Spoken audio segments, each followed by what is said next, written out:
Good afternoon. I wanted to take some time to welcome each and every one to our bi monthly leadership talks.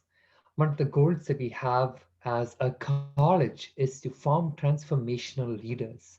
That's something that's the core of who we are and central to everything that we do. So, to that end, we decided to have a bi monthly leadership talk that happens 2 times in the month, one on the second Thursday of the month and one on the fourth Thursday of the month at 12 p.m. Today, we have with us Professor Peter Amerman. He is the chair of the Biblical Studies Department. He's been a pastor for over 30 plus years. He's a professor. He serves at the Market Street Missions, and he's a phenomenal leader. He has written extensively and studied extensively on the book of Nehemiah, and he will bring to us leadership principles based in the book of Nehemiah. I hope you enjoy this session.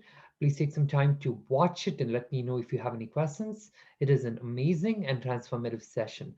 So, God bless you all, and I hope to interact with you more in the future. So, welcome, Dr. Peter Amerman, and thank you again for joining us today. The question. He was just one of my favorites. He just was so insightful. And he asked me, Pete, why are you doing this particular project?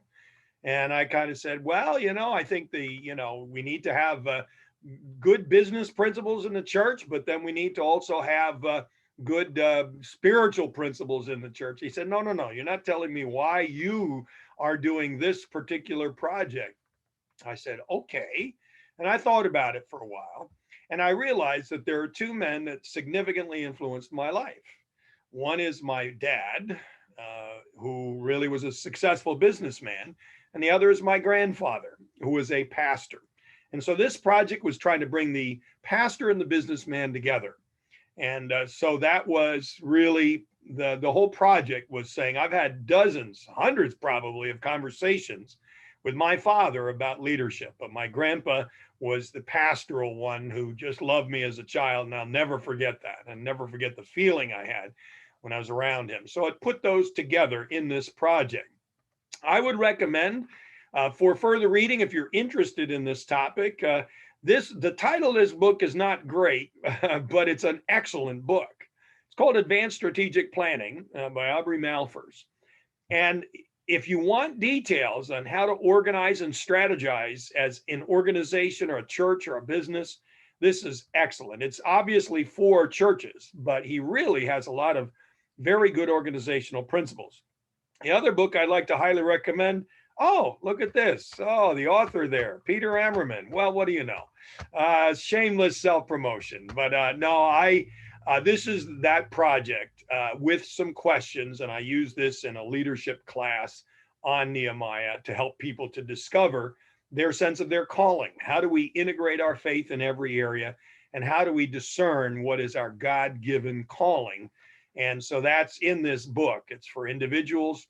But what I'm going to share with you today is a summary of that. And then you also, there was sent out, if you're interested, we can send out a summary of some of the questions that you can ask. And you can do it as an individual, or you can even do this as an organization. Let me just share with you a principle. Many people, if you've seen this, I know, Jerry Cleaves, you were a businessman, you know this bell curve principle. And a lot of leaders have seen this. Now, what was helpful to me when I received some training on church planting was to know, how do we define the bell curve? The bell curve starts with, there's the organization or let's say church or any institution, a business, its birth, and it begins with a vision. There's somebody who has a vision. There's a need to be met, and it starts with a vision. It starts to accelerate in that organization when you combine vision with strategy, right? So now we're saying, okay, here's the vision, but now how do we do it? And how do we really strategize to do that? You reach your peak in an organization where you combine vision plus strategy plus structure.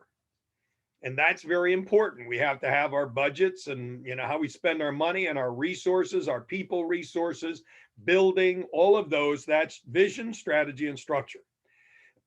Now, for many organizations, this peak is a danger because then everything seems to go along swimmingly. You've got your vision, you've got your strategy, you got your structure, you're right at your peak, your budget is working, programs are working, and you accelerate. And it starts to go down when vision is lost. And what happens is we have strategy and structure. All right. We've got our strategy for whatever it is we're going to do. And we've got our structure. We got our budget and our building and our personnel. And but we lose the sense of our original vision. It continues further down when strategy is lost. Now all we're left with is structure. We've got our organization, we got our teams, we got our people, our personnel, our budget, but we lose a sense of a strategy. And of course, the next stage is death. Now, there's no real timeline. You see that? There's a timeline there with a question mark. An organization or a church can be a dozen years, a generation, 100 years, 1,000 years. There's no real timeline. That's kind of variable. But this is sort of typical of any organization or any movement, right? Now, what is the solution? What do we need to do to keep this thing going? And so what happens is you need to intersect with what's called another bell curve. You have to try to hit it right at this peak here. When you have vision, strategy, and structure, hit it with another bell curve. What is a new vision that we can add to what we are doing now that we have our vision and our strategy and our structure and our personnel and our building? What can we do? For instance, in a church I was at, it was Norwegian builders. There were a lot of builders. Every vision was always about a building. It was always about the next stage in building. Well, I said, okay, let's talk about the people. What do we want the people to do? And let's talk about planting a church. And so that was part of our vision. We were in a sect. Now, the key is if you catch it higher up on this bell curve, you'll have another bell curve and you can accelerate that. If you get it further down, if you look at this, let's say you're at this stage and you add a bell curve, it's not going to be as high. It's not going to be as long. It probably won't even reach what you were at your peak. So you got to try to catch it earlier here. The other side is, if you try to get it too early, same thing. You're going to actually intersect your vision, strategy, and structure. And it's going to intersect to a certain point, and then eventually it does not hit the peak of what you want to do. So you got to hit it at just the right time. You got to recognize what it is that you're doing and what it is you need to do next. So what I wanted to share this with you as a way of explaining this whole principle of Nehemiah. Nehemiah really talks about, first of all, I love this verse, now to him who is able to do more, immeasurably more than we could ask or imagine. Well, I don't know about you, but I can imagine a lot.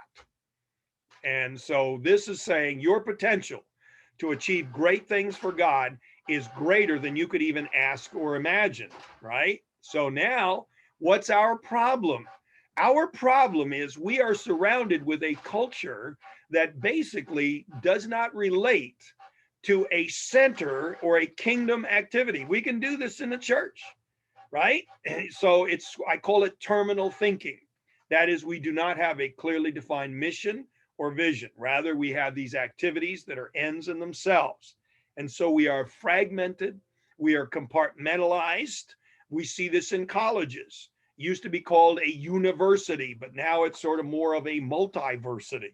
We're not really organized around a center. We've got different departments, we're doing education, but a university organizes around one principle. And that's terminal thinking. And that's what we see happening even in our culture. It's a disintegrating culture. Well, integrated thinking is a long-term approach.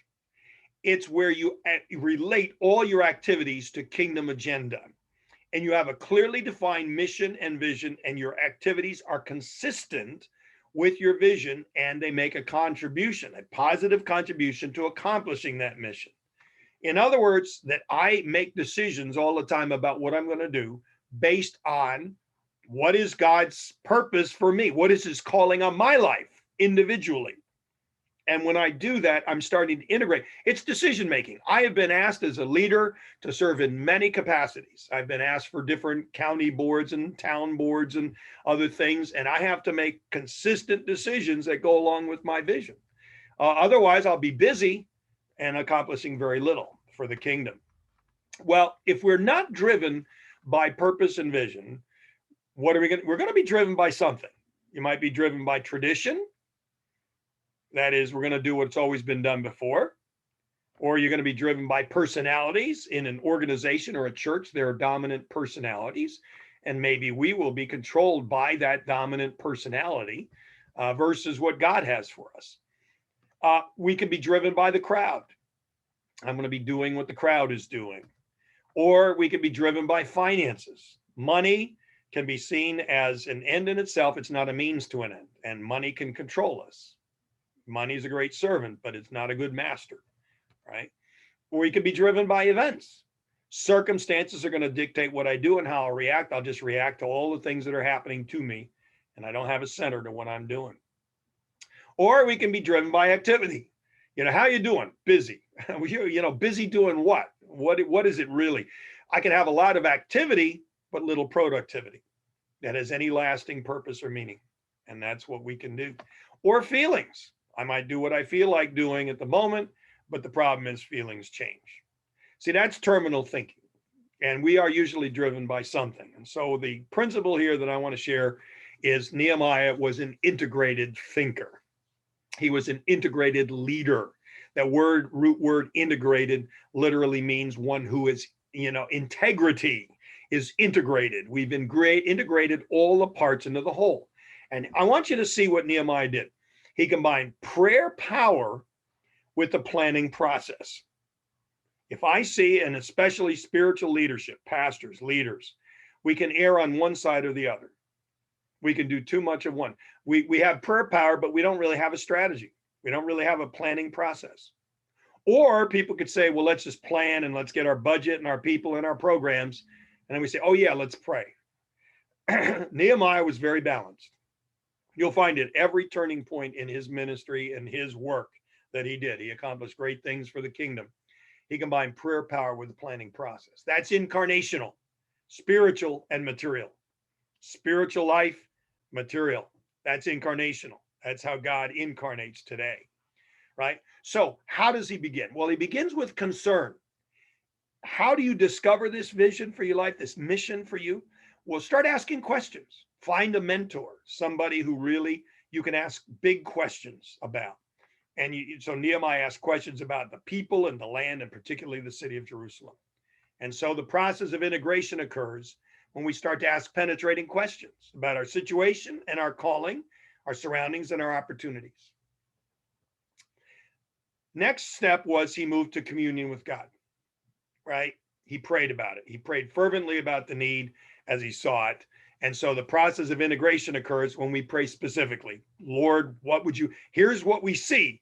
What would you have me do in that situation? That's communion with God. I want you to notice there were specific prayers. If you look at the book of Nehemiah, especially in chapters 1 and 2, here's specific prayers. His compulsion. He prayed with passion.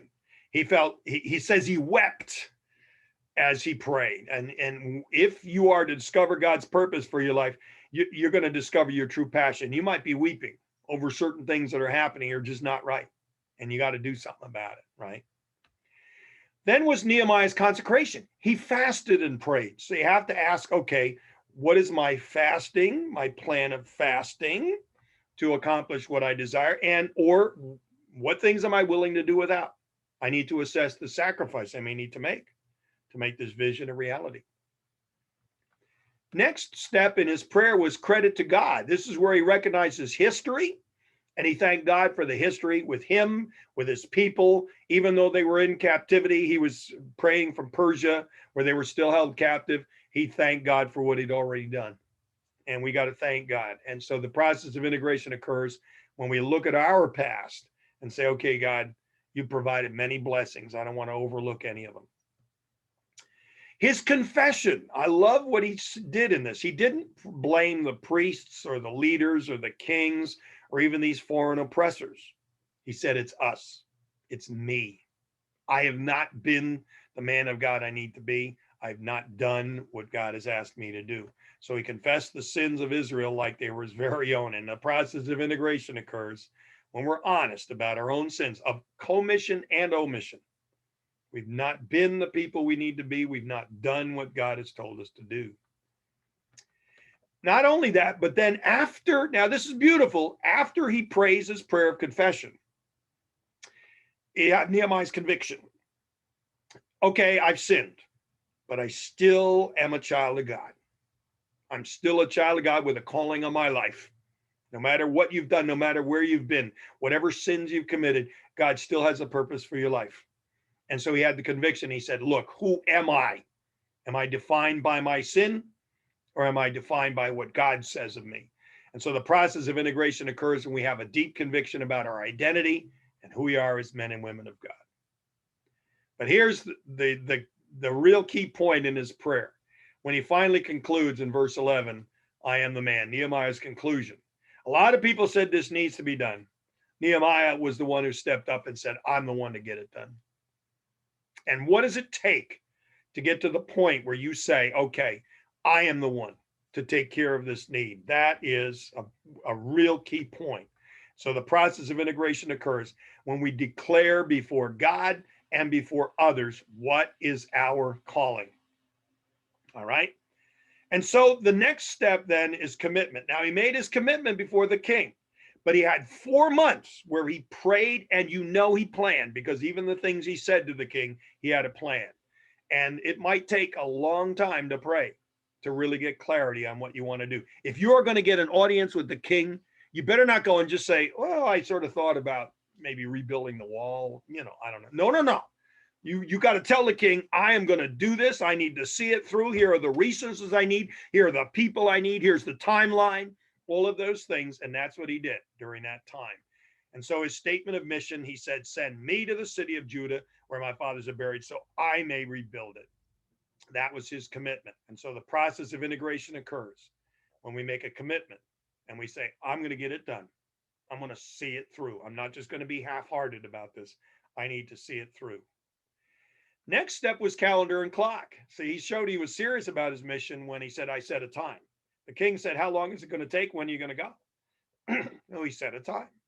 And so the process of integration occurs when we set the time and focus. I want you to notice focus. You can do a lot of busy things, but what's your focus? Where are you heading towards? You got to focus on what God has called you to do.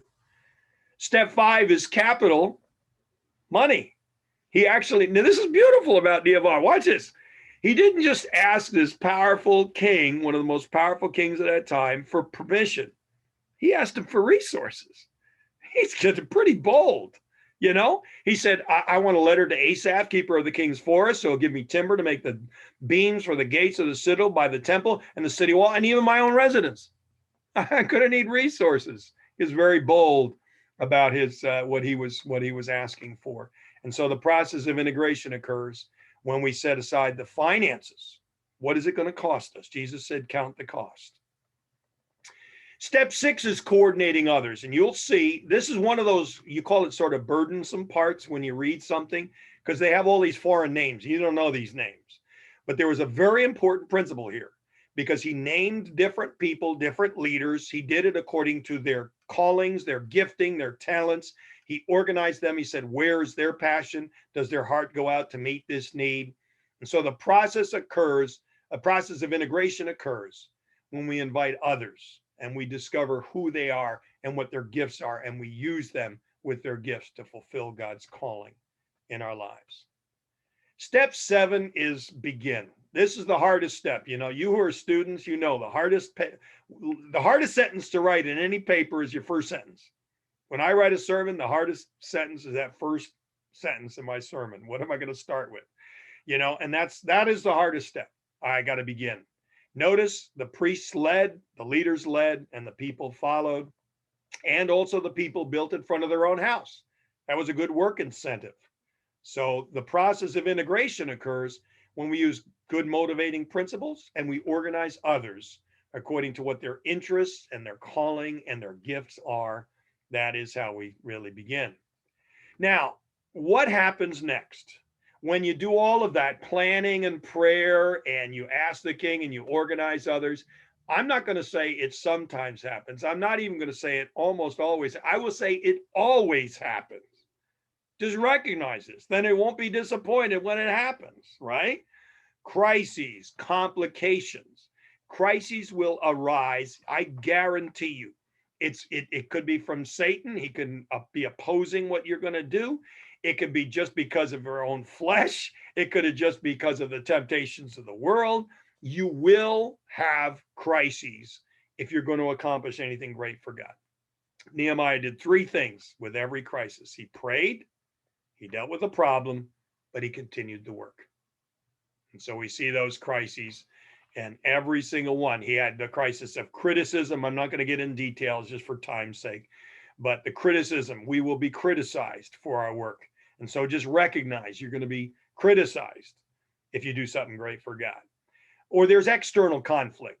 There were kings that said he's doing this so he can attack us. And so there was a external conflict. And again, we got to be prepared for external conflict. But then crisis 3 was internal conflict. The people were charging high interest rates, enslaving. There was greed among the people. And so we got to be prepared for internal conflict as well.